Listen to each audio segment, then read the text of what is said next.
shooting down in the woods. He wouldn't leave here even if he could. His life is good. Yeah! Hickok 45 here, your internet shooting companion, coming to you from Middle Tennessee, the home of Alvin York, Dolly Parton, 10 Outdoors 9, 22 Plinkster, lots of people, Jeff Quinn, Gun Blast. We have lots of folks here involved in the firearms endeavors, don't we? And not to put any of us in the same category as Alvin York, of course, or Dolly Parton for that matter, right?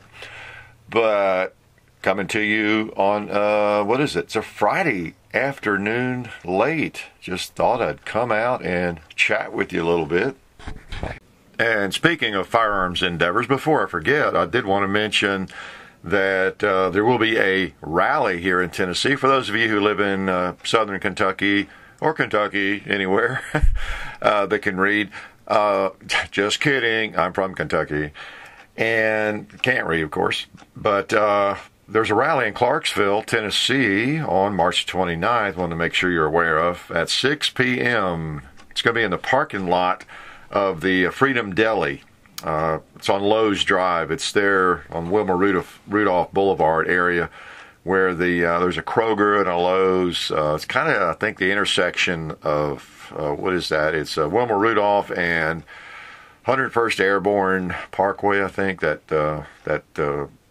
kind of Parkway Interstate sort of route that runs up to Fort Campbell Boulevard and south. And anyway, if you're from the area, you kind of know where I'm talking about, there on Wilma Rudolph Boulevard. But it's at the Freedom Deli. Kind of look it up and find it. State Senator Mark Green's going to talk, and so that should be pretty interesting. It's always great to get Second Amendment supporters together. So John and I are going to be there, and hope you will too if you are anywhere near in the area. And we'll mention it again, keep you posted on it, probably in a vlog as well. But I thought I'd mention it here while I'm yakking on the, what am I on? Sort of on the radio, aren't I? But actually I'm on your computer. Or it could be on your phone. Who knows where I am these days? Could be on the TV, right? So anyway, I'd let you know about that. There's also a rally I might go to. I've been invited. That sounds really cool. And I've been invited to a couple others, but there's one going on down in Lobelville, Tennessee. What is the date on that? It's in June, later June, 21st or something like that. But there's a big one in Philadelphia that sounds really cool. Very well organized. I think it's going to be very well promoted. And I've been invited to that one. It is May the 25th, I think. And I need to let them know something. I'm thinking I want to go to it. It's just it's a good hike up there, and I'd have to leave the day of it or the day before. So we'll see about that. Anyway, these rallies are kind of fun. They're obviously they have a purpose. You might disagree, but I think they do achieve something. They make a showing, and that people are actually willing to come out and maybe carry signs and speak, or just be there and share the message and send the message to politicians and to anybody who's walking by, driving by. Just that's one of the things about the shooting sports and the shooting endeavors, as I've mentioned before in various places, is that it's kind of a hidden sport, where bowling or golf and all those endeavors, you drive by them all the time, see people doing them, baseball, basketball, whatever it is, in the news. But there are millions, as we all know, many, many millions of gun owners, over 100 million, and shooters, and as many guns as there are people in this country. So, and lots of shooting ranges. We'd like for there to be more, wouldn't we?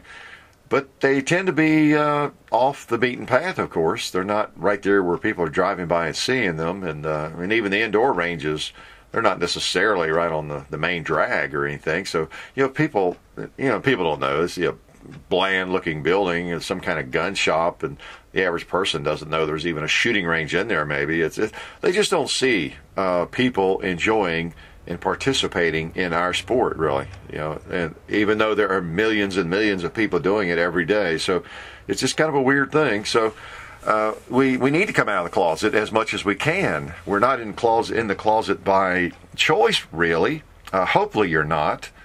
Hopefully if you are, you have been working on getting out of the closet. I've spoke to that topic before. We really need to be out of the closet.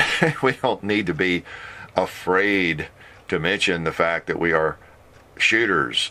We need to just the opposite. And I think this pushback against all this crazy legislation has helped in that regard. I think a lot of people have come out of the closet.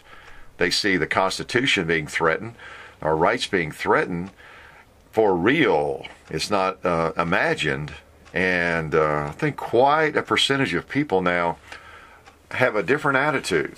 I know it's jacked me up a little bit. I mean, I've always been obviously a shooter and very supportive. I feel like the channel and every single video we do is a contribution to the cause and always has been. And I've written letters to the editor for years. I've had several published. I've just done that and participated in the internet forums and just everything. But I don't know. It's given me new life too. I mean, this is more serious than it's ever been.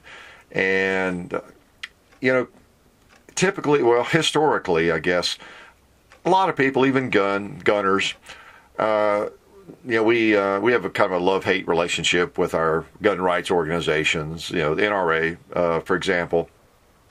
Over the years, there have been a lot of mailings that come out and that you could interpret as using scare tactics. It just depends. It's one of those things you can interpret however you want to, really.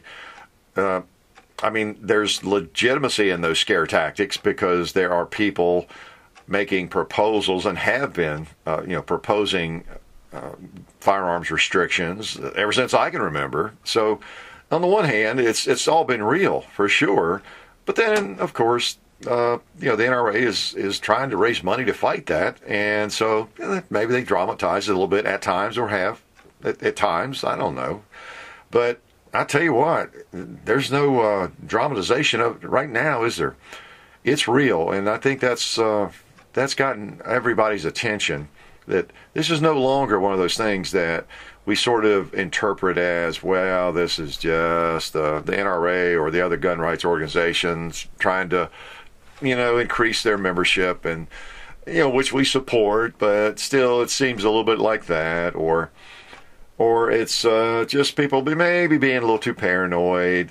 Politicians, they're not really going to try to take our guns or severely restrict us. It's just those old Republican guys, in their paranoid states or something.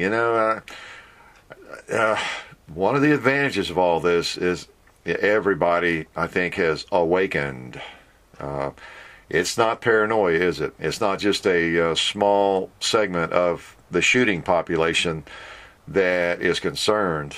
It's virtually everybody who has a gun, wants to have a gun, thinks they might want a gun down the road, or just has an immense amount of respect for the Constitution and understands history, has read history, and knows how the world works and what has happened in other countries.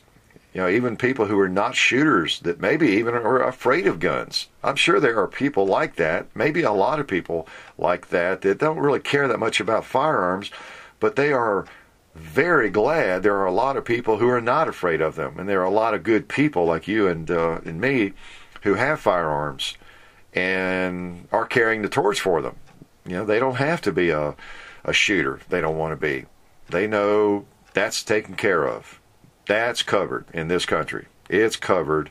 There's roughly, 100 million shooters, 300 million firearms or more. So all the advantages of that, it's there, it's done for them to some extent. So anyway, it's real. We know it's real now.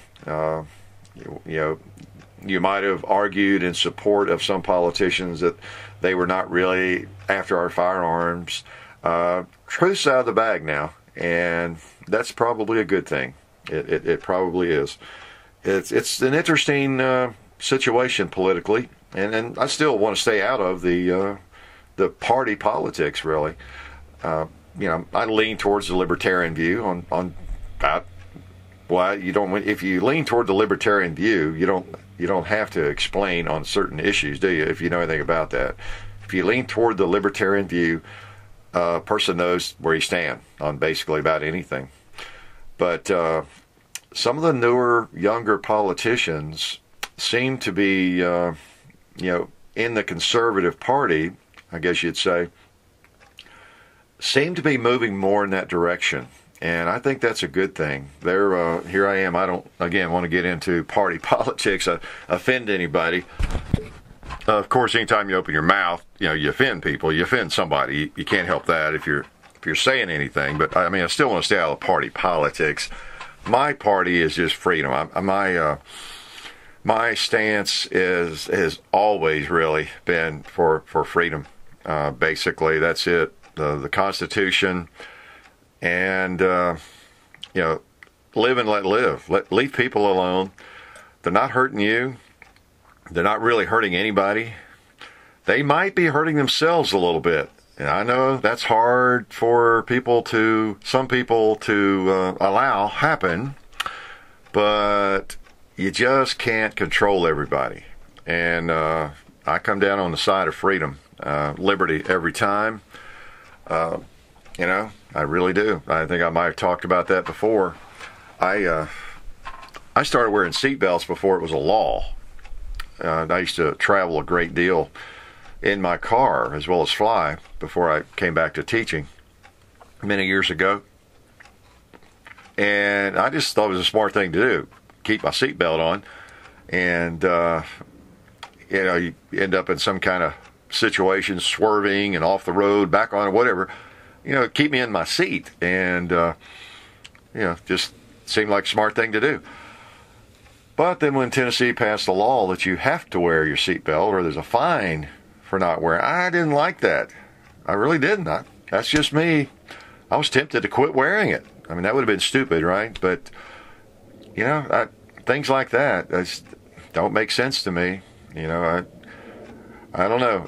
I just it's just in my DNA. It just really is, and I think that's kind of where we're moving with a lot of the newer politicians. I'm hoping that's where we're moving, because even within conservative politics and liberal politics, there are just too many people interested in controlling everyone and controlling other people.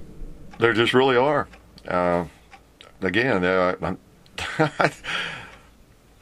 They just are. So, anyway, I better not get too deep into all that because, again, I just fall down on freedom and liberty and let go at that. And that takes care of basically all of that and most problems. You just let people do what they want to do as long as it's not creating havoc and hurting you and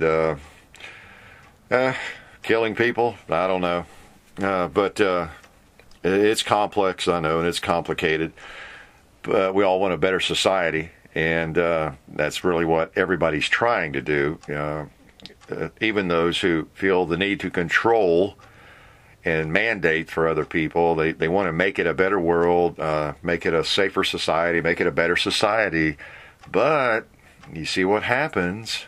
You might have in your mind how things ought to be, and you support and lobby for certain things that would make it a better society, and most people would agree maybe, but there you go again. You've got the people with that same goal trying to take your guns away to make it a better society, and take your magazines away and limit your round count to 5 to make it a better society. that control issue knows no boundaries. It's the problem. But anyway, let's move on and talk about something else besides politics. But the rallies are fun. It's everybody with a common interest, and you run into people from all political parties. That's a cool thing about it. And because we all have the same goal. So I think we're forming a bond more so than we have in the past. Democrats, Republicans, Libertarians, whatever. I really think there's a common enemy out there, and a common cause, and you feel a uniting, trying to say, of forces going on. And I feel it and I hear it, and it's a good thing. It really is. Speaking of the gun lobby, I really hate it when the anti-gunners, the firearms prohibitionists, restrictors, whatever you want to call them, jump all over the gun lobbies, whether it's the NRA, Gun Owners of America, Second Amendment Foundation. When, of course, usually it's the NRA because that's the biggest one and the most famous one, the one that they know the most and probably does the most lobbying. Because they're really jumping on you and me, because all the NRA is people like you and me. We send in our $35 a year, whatever it is. Like last time I joined, it was for 3 years. I forget what the exact amount is, to tell you the truth, but it's because I usually join for either a 2-year stint or 3-year, and I don't know if there's a little discount on the 3-year. I've forgotten now. It was $100 and some bucks for 3 years, $130 or I forget what it was now, but it's us paying our $30-40 a year. That's who the NRA is. I thought one of the best NRA campaigns they ever ran, I'm not sure I see that running anymore, was when they would just get Joe Blow, somebody or some gal, maybe some actor if they're lucky, just standing there in a photograph with a shotgun over their shoulder with caption, "I am the NRA."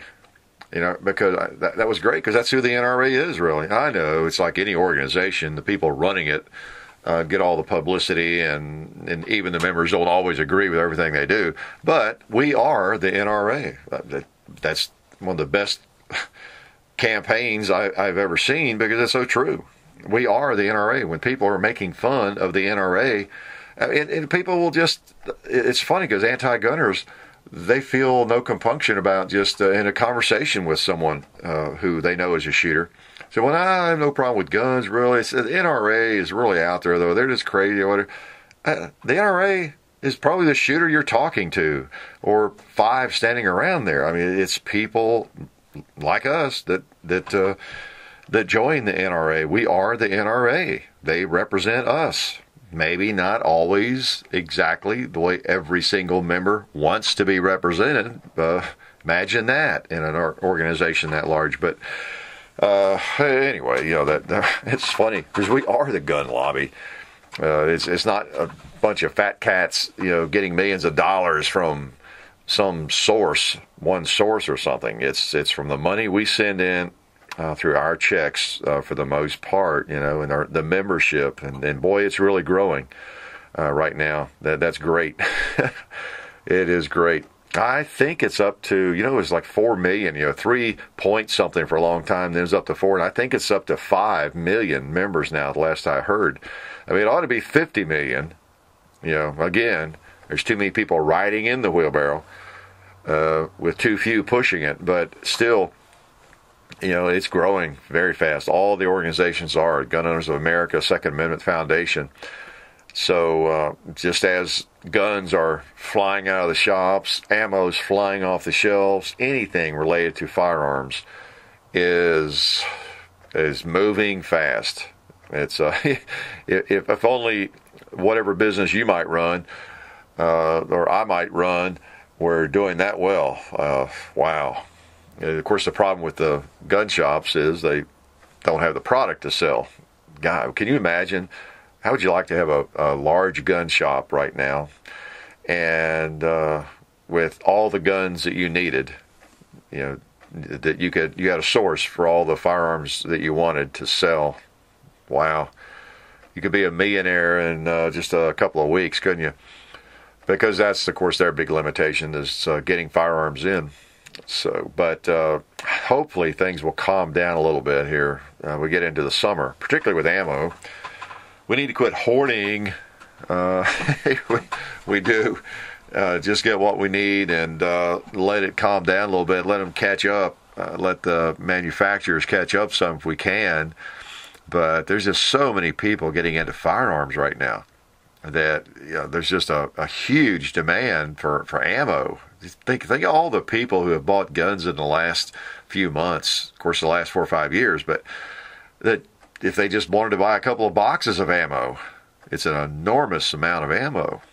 And I know the publicity hits all this ammo that the Homeland Security Department has purchased and all that kind of thing. I think a lot of that's kind of a conspiracy theory type thing. I don't know. That's one of those that's easy to look at that way because they bought over 1 billion rounds and this kind of thing. Well, from what I understand, they haven't taken delivery on that. That was get a volume discount just like I try to do, and it's over a period of years, and there's a lot of agencies within Homeland Security that use that for training over a long period of time, and they have policies where they have to train with the same ammo they carry, which are hollow points. So they can't do like you and I do, train with full metal jacket if we can find it, and then carry hollow points. They have to use all that for training. So I don't know. That sounds like an enormous amount of ammo to anybody, of course. To me, it's just a couple of months worth of ammo. So I wish, but anyway, everything is going really, really strong right now, and hopefully it will level out a little bit as we move on into the latter part of spring and summer. But because the pushback is having an effect. The rallies, speaking of the rallies, the pushback, the letters that we're writing are having an effect. We cannot let up on that. Again, we can't let up again on that ever. We have seen the face of the enemy, and they are there. They're unabashed. They are not shy. They will continue to try to do whatever they possibly can. And actually, they're well funded by various individuals who are extremely wealthy, like one New York mayor, right? So they've taken the battle to various states, it seems, and that's where a lot of the restrictions, of course, are being proposed, and the fight is on. Colorado, New York, of course, California. It's always going on there, and other states too. And the proposals will appear everywhere, and they have to be fought back, battled back. So keep up the good work. Definitely do not relax. We cannot do it. The arrogance of the elite politicians is just amazing, isn't it? I mean, the arrogance. Just don't even know anything about firearms. Don't even care anything about logic or the statistics. It's almost useless to argue that with them. They just don't really care. They don't like guns. They don't like us for owning guns. Guns scare them. And they get votes from their constituencies by opposing firearms. It makes no difference whether they're doing any good or not. That's a sad thing. And you know what's really sad? These gun-free zones. And, I know it's a really pessimistic way to look at it, but don't you just know there are some of these elite politicians and their proposals so frustrated that they can't make more hay with them, that are just waiting. I won't say hoping. That might be a little strong. It might not be a little strong either.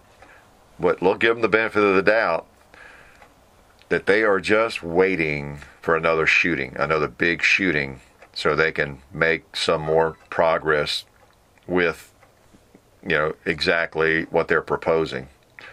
And the thing is, it's going to happen. I'd hate to say that, but you know it and I know it. It's going to happen.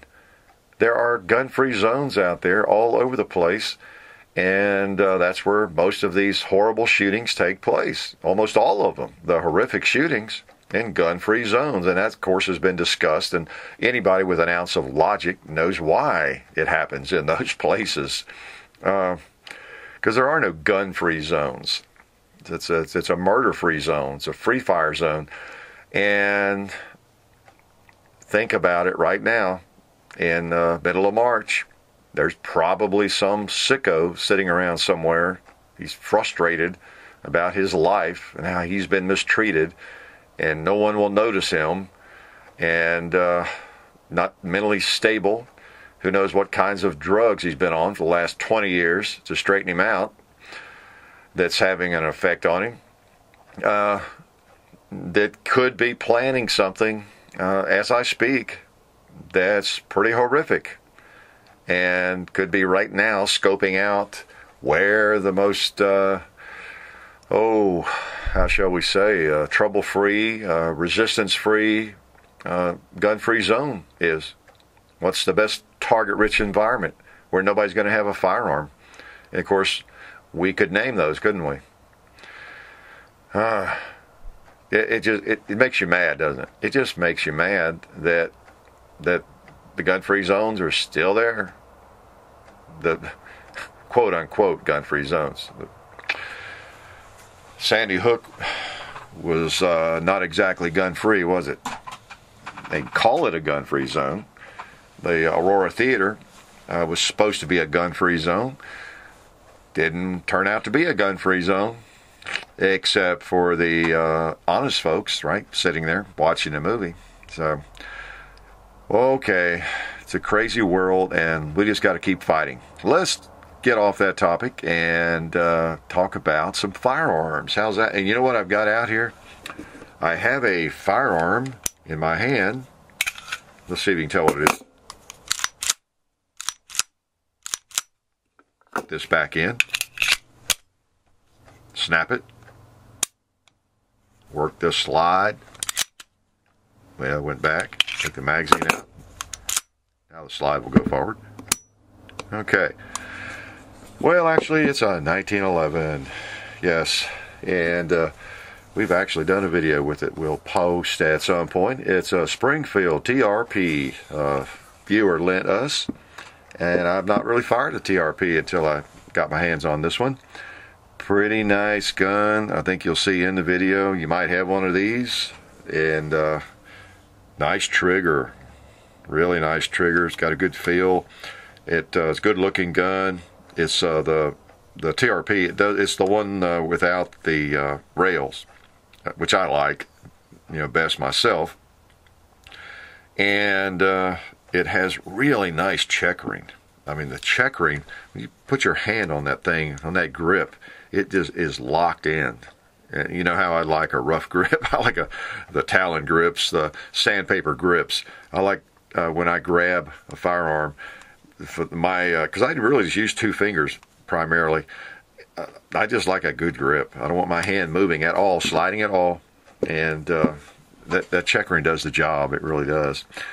Of all my 1911s, I guess the only one I have checkering on is the Ed Brown Cobra Carry, and it's a different sort of checkering. It doesn't really grab you like this does. I would actually like this on all my 1911s, to tell you the truth. Guess it wouldn't look so hot on that World War II model, would it? That Colt? Nah, I wouldn't do anything to that gun at all. Just leave it as is, as it was carried in the Pacific Theater. Definitely not going to put a rail on that and hang lights and lasers on it, change out the grips, put some pink grips on it. Sacrilegious to even think about, isn't it? But anyway, the TRP Springfield is really cool. I can shoot this gun well.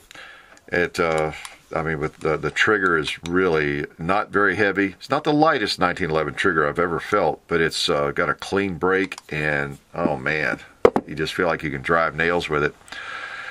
So anyway, that's the firearm out here. I was just making sure it's nice and clean before I return it. I think we're actually going to do maybe do a close-up with it before we return it. But So nice gun to have here on the reloading bench. So, 1911s, I guess a love-hate relationship with the 1911. I have shot them so much, have competed with them, but then again, I carry the Glock mainly, or PM9 or something like that, or a Springfield XDS, but I carry the polymer firearms most of the time. And I have for a long time, since the late 80s. I don't know. I could carry 1911 and be happy, and occasionally I'll carry the Cobra Carry. I don't do that too much because of the different manual of arms, that thumb safety. Now, it's not that I don't know how to work a thumb safety, and you experienced shooters know what I'm going to say. I've said this before, advised it before. It's just better if you stick with one type of firearm if you carry a firearm, I think. It doesn't have to be the same, type of gun, even a Glock, Springfield. If you, what I'm talking about is the safety, having to have another step involved. Okay, it seems like a small thing, but if most of the time you carry a pull and shoot firearm, pull and shoot, that's all. You practice with it, you shoot it, the range, you know that's your frame of reference, that's your mindset. And then you have a 1911, the thumb safety engaged in your holster. That's another step. It's another thing to think about. If that's all you carry, then it might not be another thing to think about. It's just part of how you train and how you shoot. You're so accustomed. When I was competing with 1911s regularly and shooting them a great deal, even carrying them, it was not anything really I was that concerned about at all. But there's just something about carrying, whether it's a Springfield or a SIG or a H&K or anything that does not have a thumb safety, that you just pull and shoot. It's always ready to go. There's nothing to think about other than the trigger, right? Pulling it and shooting. I'm always in the back of my mind, I have that concern that under extreme surprise, stress, the balloon goes up all of a sudden. Whew, what if you just pulled that thing out like you do your Glock, your thumb didn't even go near the safety, and you're just trying to get that trigger pulled? And that has happened with people. It has happened. I know training takes care of that. And again, if that's all you carry, it probably would not be a problem. But, we've all had those dreams, haven't we, where something just will not. Well, in fact, I've had that exact dream where my gun won't fire. I'm pulling and pulling on the trigger and nothing happens. It's like you hit the brakes on your car and nothing will happen. Or what's another one like that? I don't know. We just all have had those sorts of dreams where there's some kind of frustration involved like that. And you can't get something to work. But I don't know. That's just my take on it. If I carry the 1911, the Cobra Carry, for example, and I do occasionally want to and do, but I just have my mindset. I have to remind myself, okay, you got a 1911 now on your belt. 1911. You know the stroke. You know the grip, the same grip you used through all those years of competition. Your thumb goes on that safety. And that's the way I operate. My thumb's on top of the safety when I pull the gun out. But it's just something to think about. It really is. A safety like that, it doesn't necessarily make the gun safer, for one thing. If you're really new to firearms, I know it seems logical that the more safeties a gun has on it, the safer that gun is going to be. Could be the case, but not really. Not necessarily. The only real safety, again, is between your ears.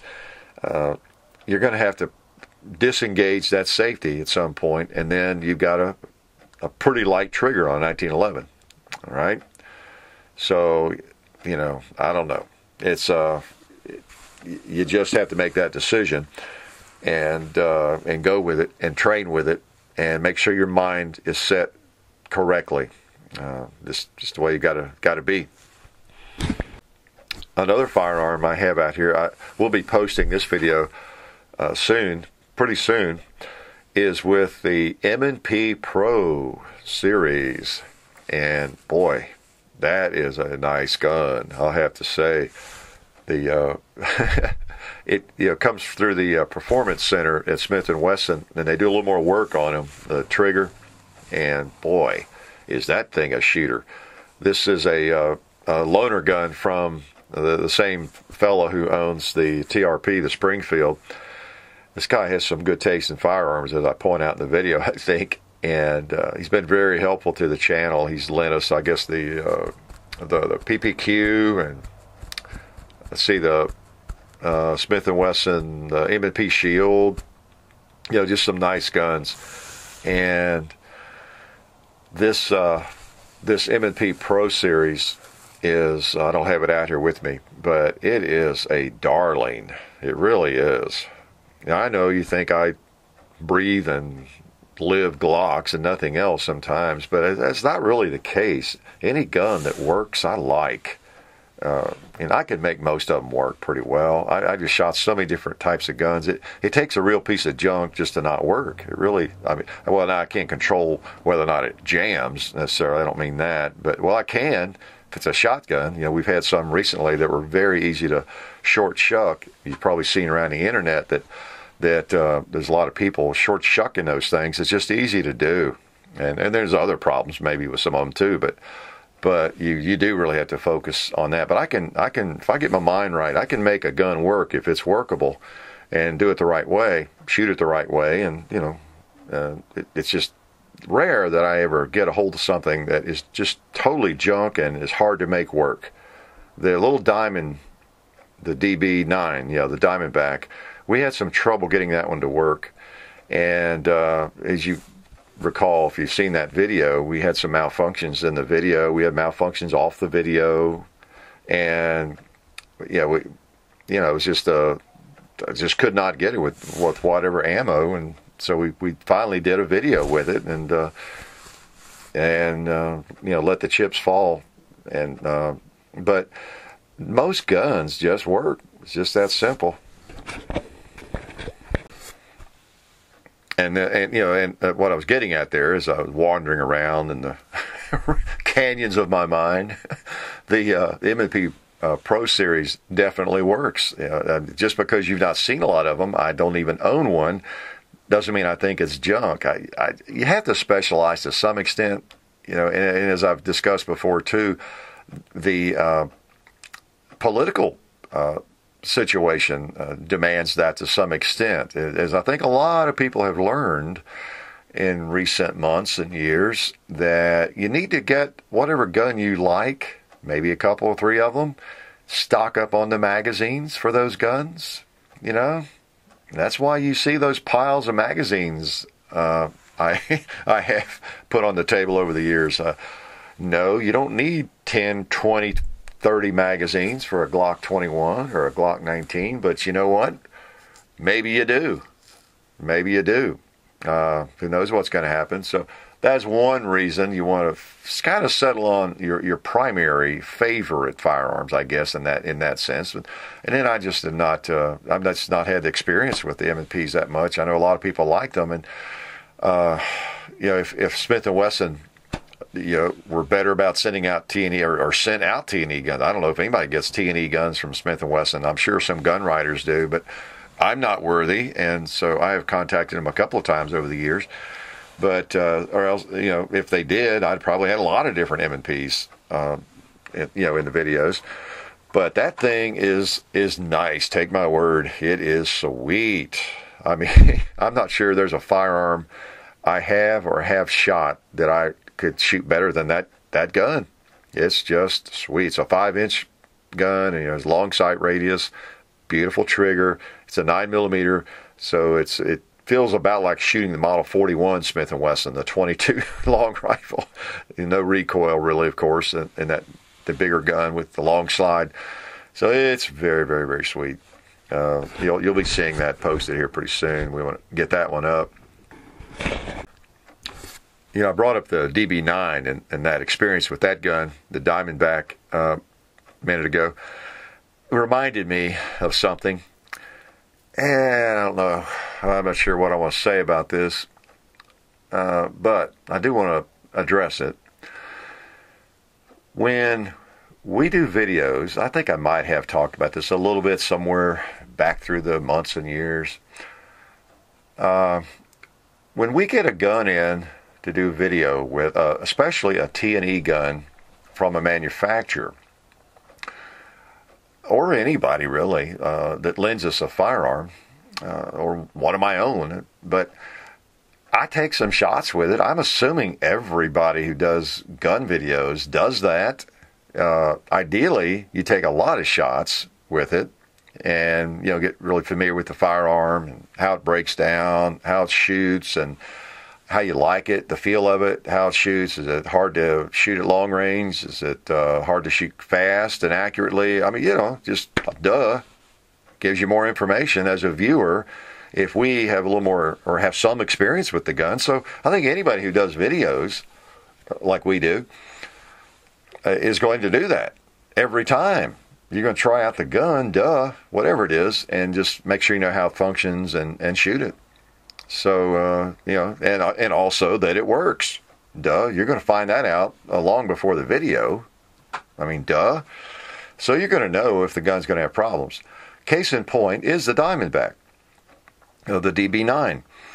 Okay, they contacted us and wanted to send that along. Said, sure. Been meaning to pick one of those up and try it out. Had a lot of requests for it. And I'm sorry if I've told this story before. You got to forgive my senility. When you get to be my age and have smelled as much gunpowder as I have, you might tell the same story over and over. I'm like your senile old great-grandfather, that tells the same jokes over and over maybe.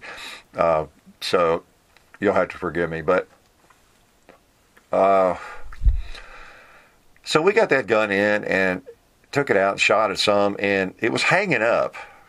I don't know, I've forgotten how often, but it was hanging up a little bit, but then, okay, it's breaking in. It seems all right. We shot it a good bit. So we do a video. And I don't know, maybe I haven't told you about this specifically. So we do a video. And it hung up, several times. We had trouble with it in the video. And we went ahead and finished the video. This was a year, 2 years ago? I don't know, whenever this was. And so we processed the video, and I looked at it a couple times. I told John, that's really sad. Is it our job to destroy Diamondback firearms or whatever the company is, with this one gun? Because even then, whenever that was, we probably had 300,000 subscribers or something. Is that our? And this is it's a thing that we have discussed over the years. We want to be honest with what we do, and part of being honest is maybe not posting something that is an aberration. Okay. Now, at first glance, you tend to think, well, whatever happens with a gun, you need to show. If you're honest, Hickok or whoever, and that makes sense. But then again, what we're doing when we post a video with a gun, well, like this M&P Shield that we'll post, or this TRP, or the Boberg we just post, or whatever it is, we get a gun in, okay, we take a few shots and see how it works and everything, then we do a video with it. And that's it. That video is up there for, who knows, 10 years. It is our video. It's our take on the M&P Pro Series. It's our take. This is how that gun shoots. Because Hickok has a lot of experience with firearms, and here's his take on it. This is what he thinks, and this is the M&P Pro Series 9mm, or this is the Springfield TRP. I mean, not to sound arrogant, but you know what I'm saying. And our videos get a lot of views, thankfully. Appreciate that a lot. Keeps us going.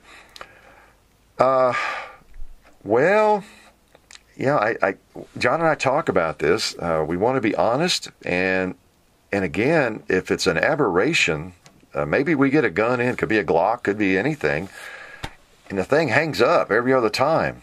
Well, say I get a Glock 19 in for some reason. It's a, I don't know, new generation, or we get a I don't know what it could be. It might just be, say, the 4th generation of the Glock 20, which I think is out. I haven't done that yet. We'll say I get that in, and for some reason, it just malfunctions like crazy.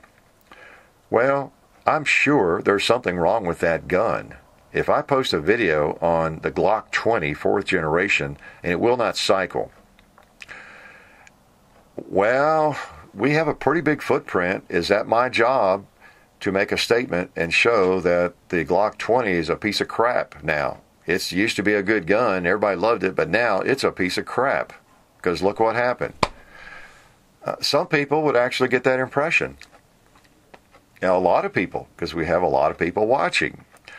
So that's something we think about. Well, what I would do is I would contact Glock and I'll say, hey, there's a I can't figure it out. The extractor doesn't look chipped. I don't know what's going on. The mainspring looks fine. Don't know.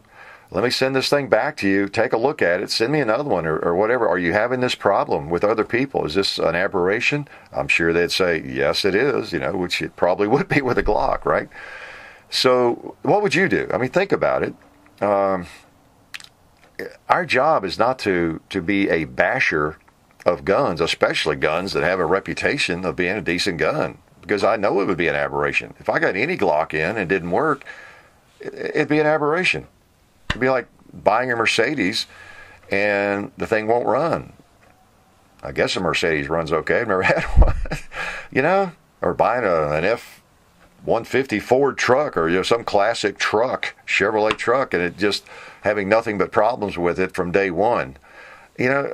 Anybody can make a lemon, and I'm not sure that's our job to turn that lemon, which is an aberration, into the rule, make it look like the rule, that's what that company puts out. So it's just something we think about, and we try to be honest with it. Well, here's back to the Diamondback.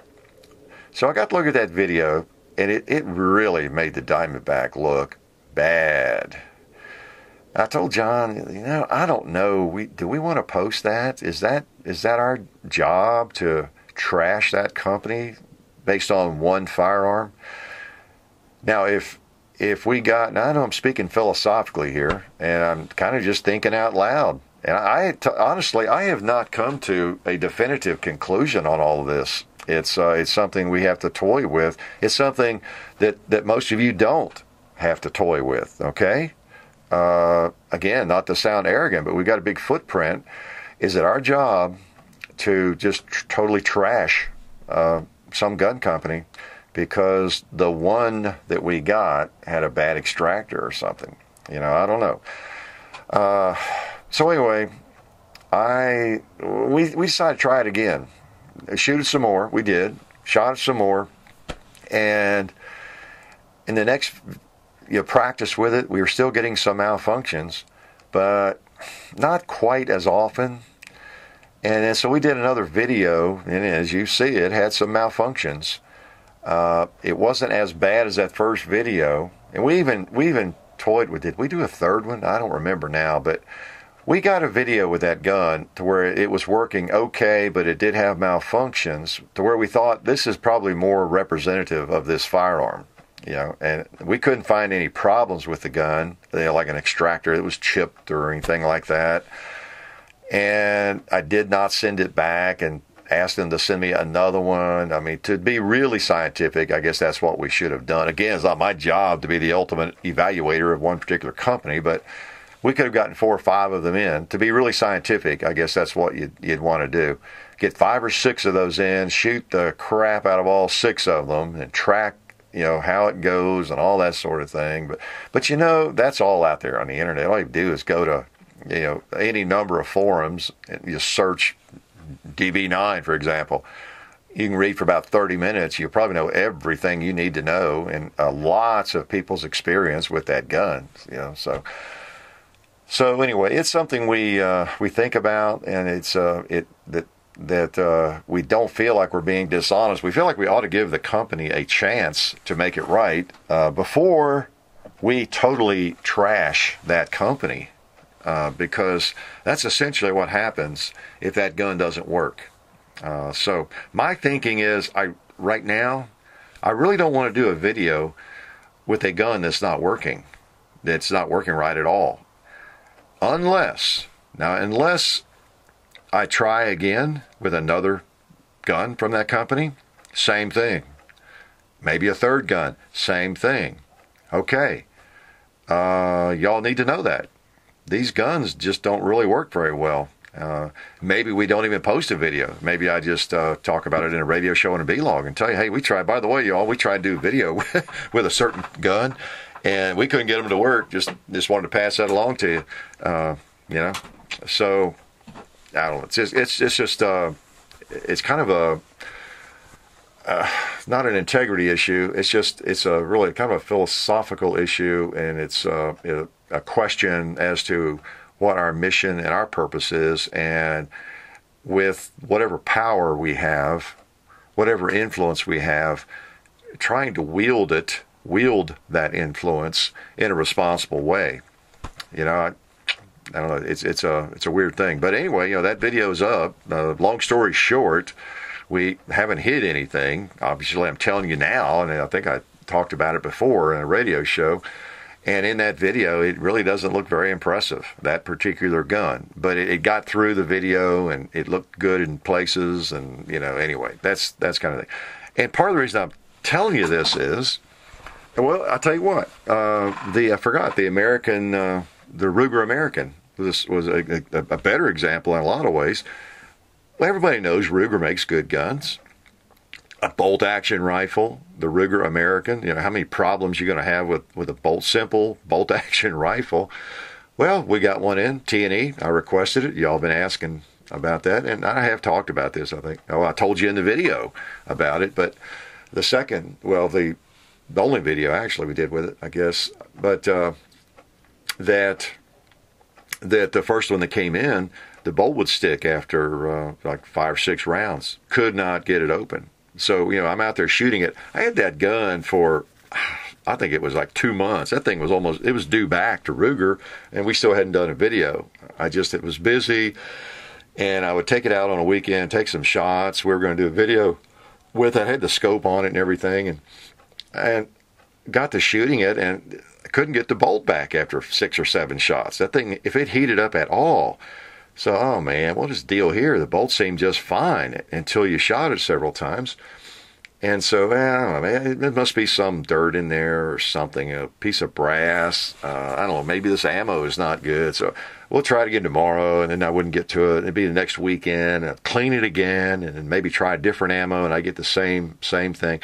That went on for a month or two, off and on. I just didn't, but I kept getting the same result, though, with whatever ammo I had, and no matter how well I cleaned it, I'd take the bolt out, I cleaned the bolt, soaked it, and everything else. And I finally came to the conclusion, we're not going to be able to do a video with this rifle that is not going to be a major slam against the Ruger American.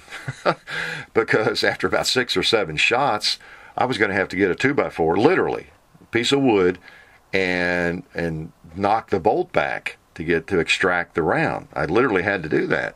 I said, well, this would be great, wouldn't it? This would be a great video. Ruger loved this, and, you know, the Ruger American looked like a piece of trash, you know. So, okay, do we do that? Do we do that? Is that what we want to do? That would have been great fun. Ruger American, you know, a rifle with pretty good reputation. But that would be cool, wouldn't it? We could do a video showing what a piece of crap it is, you know, and have to get a 2x4 to get the rounds out. You know, we'd probably get 1 million views or something, you know. And so what if we don't get another Ruger T&E gun? Yeah, we can get Rugers, we can get any gun, you know. It's just a little bit more convenient to be able to get them from the manufacturer sometime. So that would have been a cool video, getting out that 2x4 and pounding on the bolt, you know, after about 6 rounds. But I didn't feel like that was our place to do that. You know, just didn't. I contacted Ruger and told him what was going on. Said, can you send me another one of these? I know there's something going on with this gun. That everything I've read indicates it's a fine rifle. So I don't know what it is, but I've tried everything I know. And so they sent me another one, sent me a tag to return that one and everything. Shipping tag, picked it up. So took the scope off, put it on the next one that came in, and of course it felt the same way, nice and loose, the bolt and everything. Shot it some, a couple, 3 different kinds of ammo, and realized it's going to work. It did not have the problem. And I'm sure 99 out of 100 of them don't have that problem. And so we went ahead and did the video. And in the video, if you've seen that video, I explain about how it is the second one, and that the other one, the problem we had with the other one, and Ruger made it good, and I'm sure if you got one like that, they'd make it good. But so anyway, that's the way we operate. Don't want to hide anything from you, but then again, in fact, we don't hide anything from you. But it's really not, my job to trash a gun or trash a gun company. This is the way I feel about it. And there might be a situation where a gun company needs that. I don't know. If there's a gun being manufactured that is proven to be unsafe or something, it's blowing up all over the place, people have been hurt with it, and they still keep it on the market, I don't know, something like that. Maybe it's some of us as YouTubers' responsibility to help get the word out. I don't know. But I really don't feel like it's our responsibility to trash a gun company because of an aberration. That's just the way I feel about it. Now, back to the DB9, it did have mixed reviews, I think, or at least the 380 did. And I don't know about the DB9. I think it gets mixed reviews too. And I guess we kind of represented that pretty well, because we had some problems with it, but it shot pretty well also in the video, but it did have some problems. So I guess that's pretty indicative of people's experience with those firearms, that particular gun. But gun reviewers know whether a gun's going to work or not, and so if we do that kind of thing, if we if I'd gone ahead and done a video with the Ruger American, it would have just been all on me, trying to be dramatic, I guess, and show that I could trash Ruger or any other gun company, and I'm not sure that's our responsibility. So anyway, the way we operate is, quit rambling on and on about this, is that if I ever get a gun in, as I've been doing, and there's just all sorts of problems with it, I'm going to contact the manufacturer. I'm not going to run out and do a video with it and show you what a piece of crap this gun is.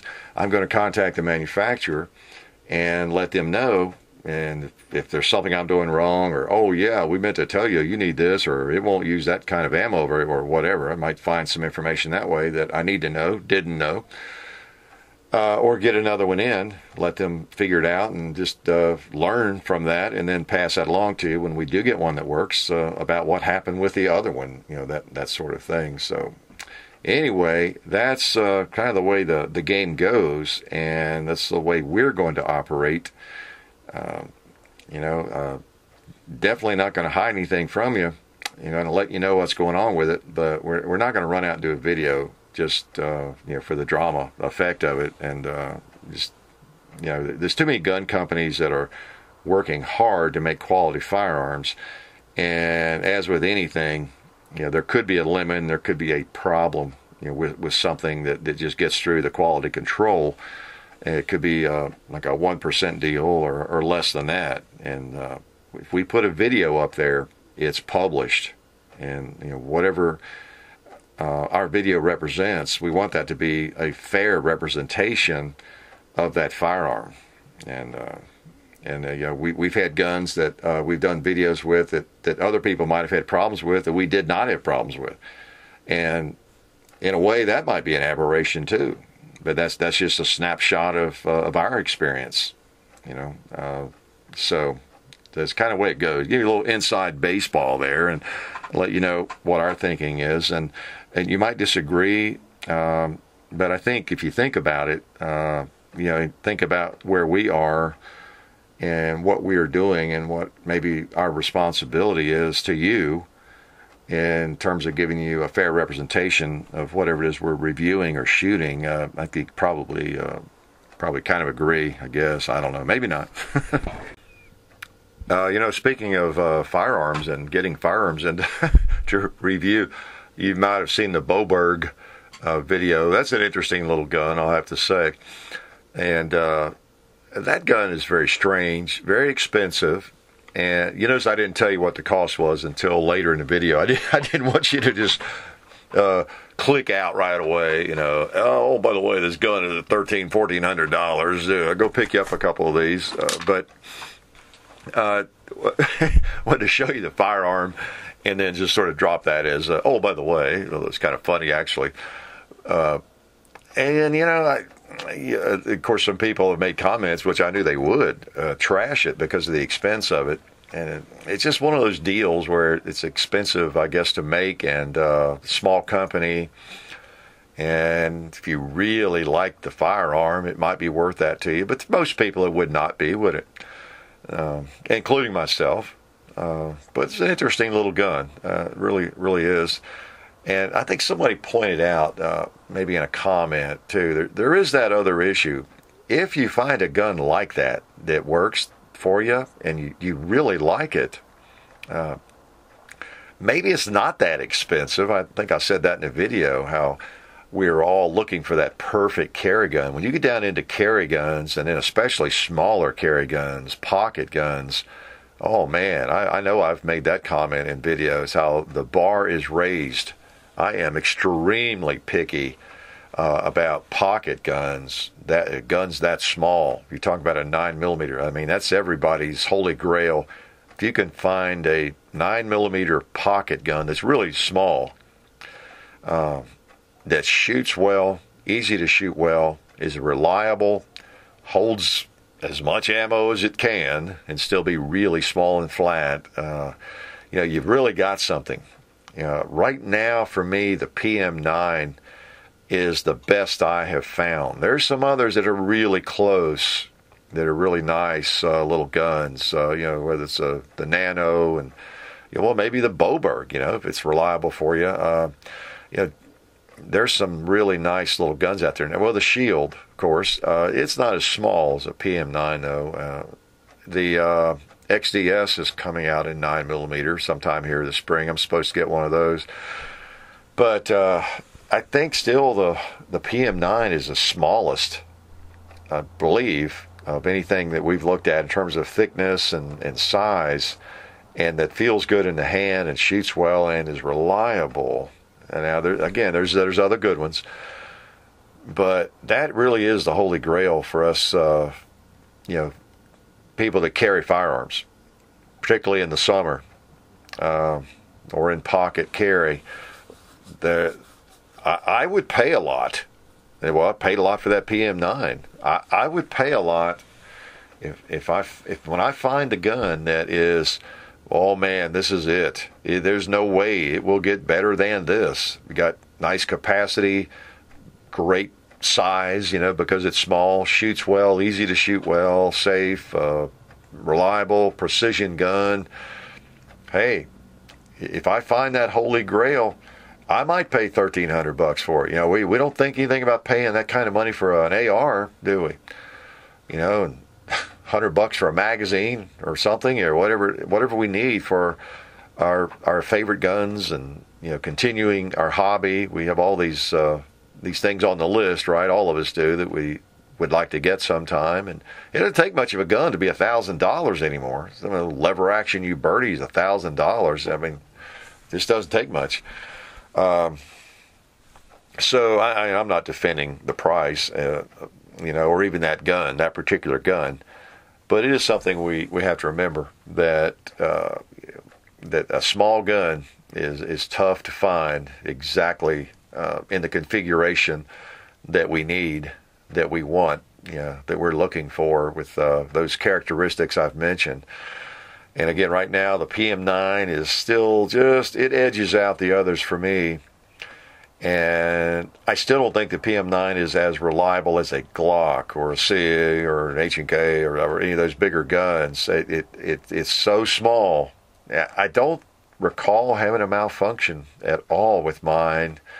It's just, for a long time on the first shot or racking that first round in, you had to do it just right to get it in there. It's a gun that I would not carry with an empty chamber. Well, I might now. I think it's broken into the point now where I can just rack the slide and it'll go in all right. But for a long time, you had to use the slide lock and release it basically to get that first round in reliably.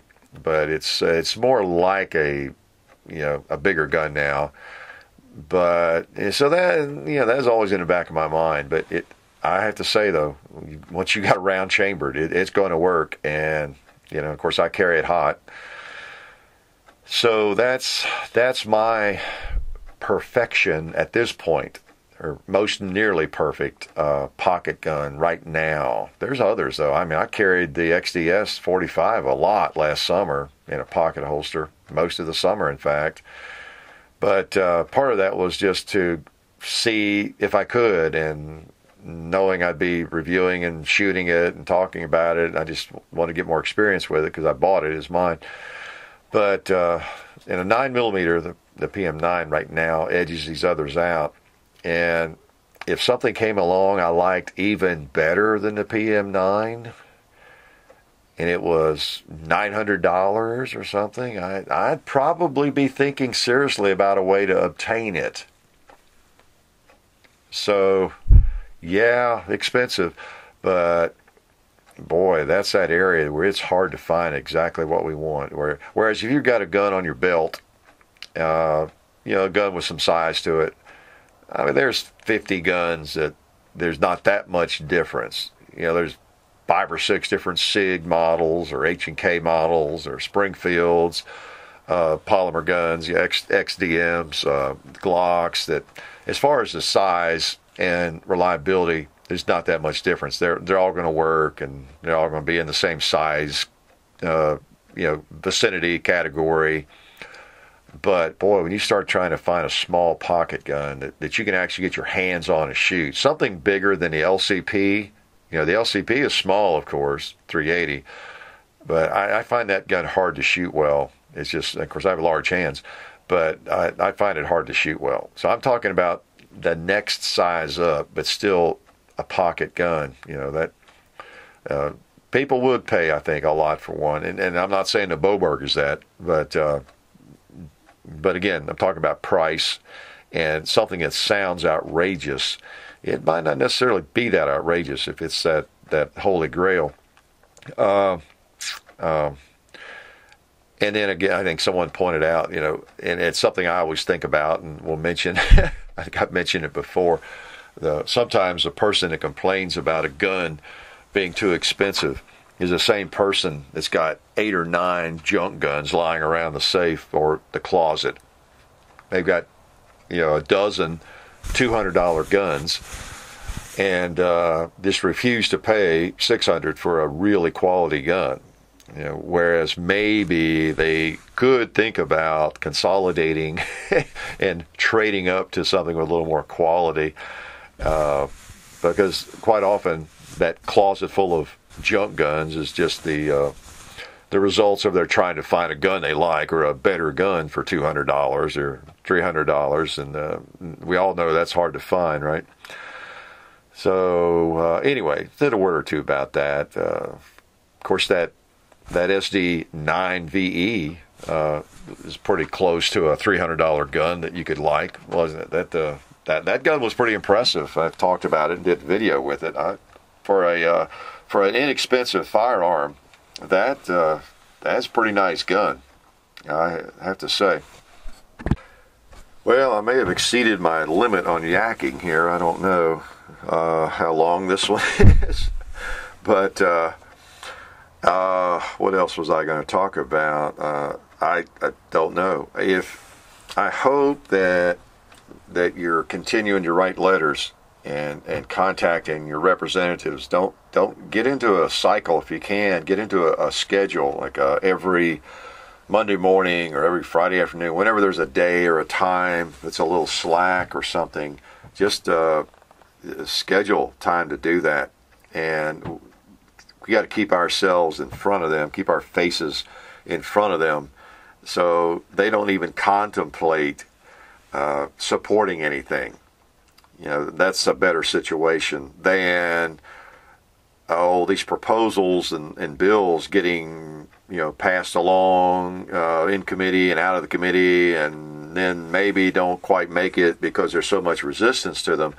Let's keep the resistance going and not letting up ever again, so that these things don't even come across their minds. Someone mentioned something about some kind of anti-gun proposal, the room gets quiet. Nobody seconds it. Nobody wants to even talk about it. That's the situation we want. It's those proposals that are not made that are important, because they know they won't go anywhere. Those are some of the statistics that you can't track. I think I've talked about that before. It's hard to track those statistics and even talk about them. The ones that we can't track, we cannot. We can't write down. We don't know what the statistics are. For example, how many people are not attacked because there's a carry law in your state? How many people do not have their home invaded because of firearms? Right? We can track how many home invasions there are. We've got those numbers. How many do not occur because there are a lot of guns in Tennessee and this country? So, same old thing. How many people in Congress or in the State House do not or refrain from making a proposal that they would like to propose, simply because they know it won't go anywhere, because they've been getting letters from us on a regular basis. So the thought doesn't even enter their minds. So that's where we want them. And let's just keep that up. We cannot relax at all. We want to push back. We want to get our rights back, the ones we've lost, not just avoid losing standard capacity magazines and that sort of thing. We would like to get some of this back. Wouldn't it be nice if it didn't require jumping through so many hoops to get a suppressor, for example? Or man, wouldn't it be cool if we could do something about that law on select fire firearms, and we could actually buy a select fire firearm that was made after 1986? How cool would that be? Yeah, the price of your Uzi would drop from $10,000 to $1,500 maybe, but it would be worth it. It would be worth it. So we need to turn the tide and keep the fight going, and continue to represent the shooting sports well, as most people do. And that's important everywhere. At your job, you're sitting around the tavern having a beer or something with people, buddies, some of them shooters, some of them not. Whenever the talk turns to firearms, just always know there's people listening and judging what you're saying. Do you seem like a wacko? Do you seem dangerous? Are you unstable? And and even on the internet, I think, as I've discussed before, you see the comments, don't you? Of course, when you got anonymous, you got a million anonymous people. Well, a million. You got billions of anonymous people out there on the internet, feeling their oats, having a few beers while they're typing. There's no telling what you'll see written, on a forum or on comments on a video or just anything. It's a wide open free for all, isn't it? But I don't know if anybody would be listening to this that would do that, but if you're a young person or you're getting into firearms, and you just have a tendency to not think before you comment sometimes, try to think about that. And we need to help teach people or be a good example for people, maybe remind people sometimes that the things that show up on the internet, online, maybe it's more of an issue in YouTube, in a gun video. I don't know. If you're in a gun forum somewhere, deep into a gun forum, discussing something on some topic, maybe, I don't know, only hardcore gunnies are going to see that. And of course, you have moderators there and everything, and they help prevent a lot of that. But it's kind of a free-for-all sometimes on a video because of the people coming in from who knows where and just want to be seen, want to be heard, want to grandstand, want to say something outrageous, on a video that's going to get a lot of views. And, so we deal with that, of course. But I tell you, we really need to help people, try to encourage people to think before they type, because some of the crazy arguments that you see on our videos too, if I see some of that, I go through and I'll just delete the whole argument. Sometimes, again, as I've said before, you might have a sensible comment somewhere in a string of discussion or something, but there's just some really stupid stuff, reflects horribly on shooters or just on the video. I don't know, just because those idiotic comments are there. Sometimes I'll just delete the whole conversation. How it is, sometimes it's hard. You delete a couple of idiotic comments. They were replying to somebody that was trying to make sense, and you just need to delete it all. But anyway, that's, as I've said, no one has total free speech in our living room, and we try to keep it family friendly, quote unquote, that overused phrase, but really do want everybody to feel free to come in and see the videos. And I still hear every day from people that do that and appreciate that their kids can watch them, and they can watch them, and they watch them with their wives or whoever, and spread the gospel of the ballistic nation. So the more people we have shooting, the better it will be. The more gun owners we have, the better chance we will have holding off crazy legislation. We might not find any ammo ever again for the rest of our lives if we have 300 million shooters in this country, but I don't know. Maybe we can fix that problem. It would probably be worth it in the long run. If we could get 300 million shooters, that would be good. We wouldn't even have to be talking about gun rights, would we? It'd be like talking about car rights, the right to have a car or something. So anyway, I'll shut up. I've been a little long-winded tonight, and hope you guys have a good weekend and a good week and get a chance to shoot, or at least fondle a really nice firearm. Take care. Life is good. You've been listening to the Hickok 45 Radio Show. See you on the range.